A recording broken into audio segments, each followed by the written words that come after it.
Zani nanya ro pui ka ti em ma he ti hian ho to po ni la u bena thu so ye chang khan ka hlok ho to lu tu ka ni zongo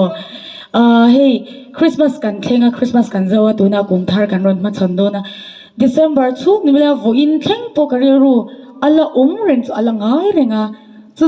ma ka lo ngai to ngai mi lo he ti mela ka sha reng tho si ma se ngai to na chang po ka lo sha to ngai lo pathian ma ngai na hi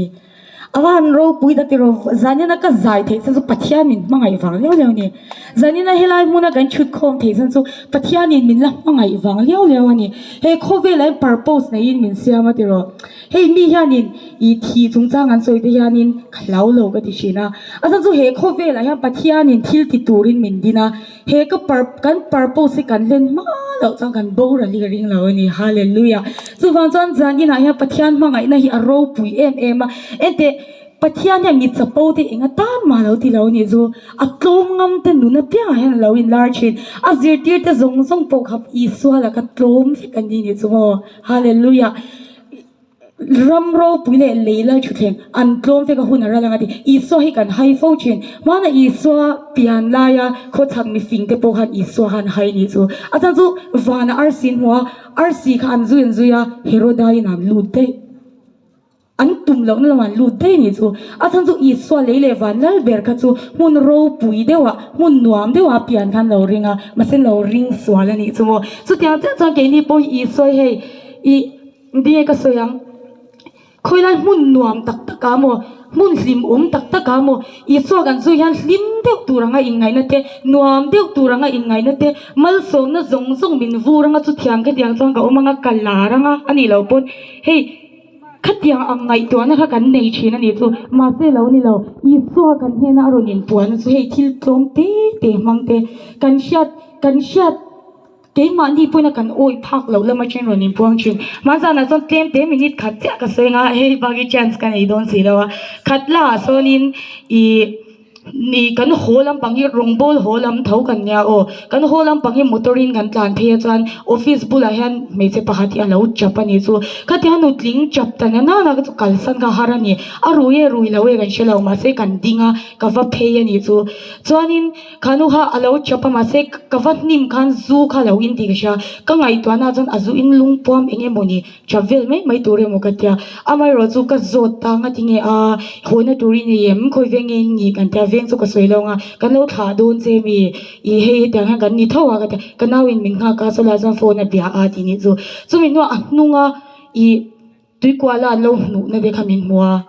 hey abana aser thi kai te khamin lo mu ni chu chuan om je apasal khan alo nu ka ni chu mo chuan mangai tu po ka nei ve lo ka chung da zong zong in min mu sit ve ka ti hian min nu ka I zu po hi ka in ngai lo ma se hetiang anga nun reng chu ka tan a shiom lu tuga kho eng poi zurui lo chang ka mungam to lo zuin lo chang ka mungam to lo tu ma hian min mangai ve lo ni hi lo ti ni chu ka khongai lu ei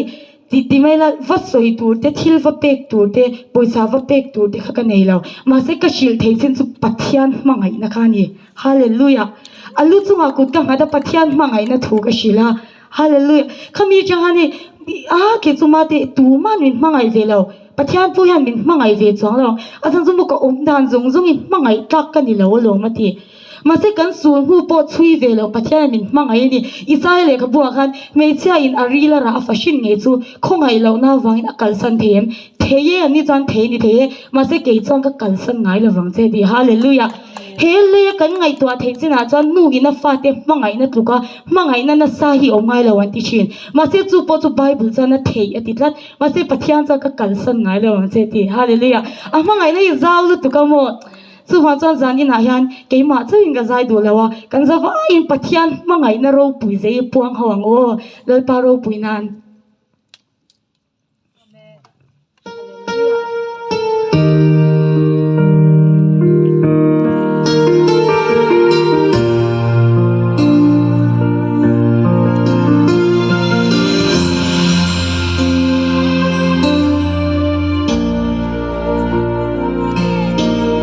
Pathian mangai na ru pui zia thu le lai shall sing low van I saw. Oh